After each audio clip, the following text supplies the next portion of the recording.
हमारे किसान भाई जानते होंगे, उन्हें वादा किया था कि किसानों की आय दोगुनी हो जाएगी।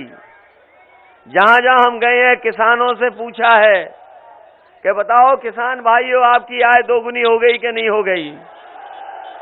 ये किसानों के बेटे हैं, बताओ आय दोगुनी हो गई कि नहीं हो गई? यही बीजेपी ने कहा था कि नहीं कहा था? और अभी जब खाद लेने गए होगे आप लोग, तो बताओ खाद मिल पाई आपको कि नहीं मिल पाई?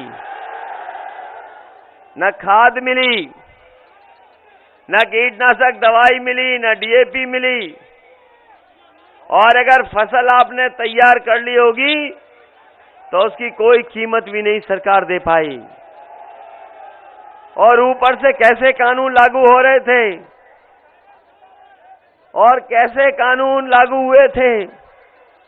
3 काले कानून लाए गए थे। 3 काले कानून लाए गए थे। किसानों ने विरोध किया, आंदोलन किया।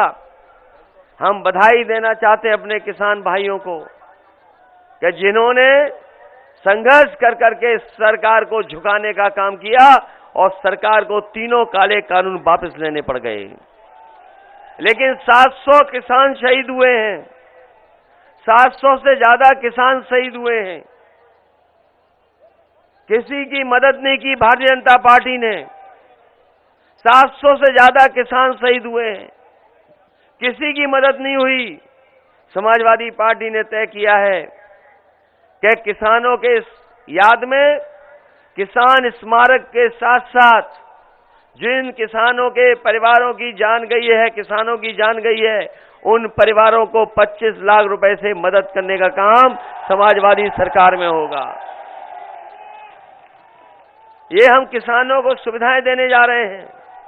और अपने छोटे किसान हैं, उन्हें डीएपी और खाद भी सरकार से फ्री दिलवाने का काम करेगी समाजवादी सरकार।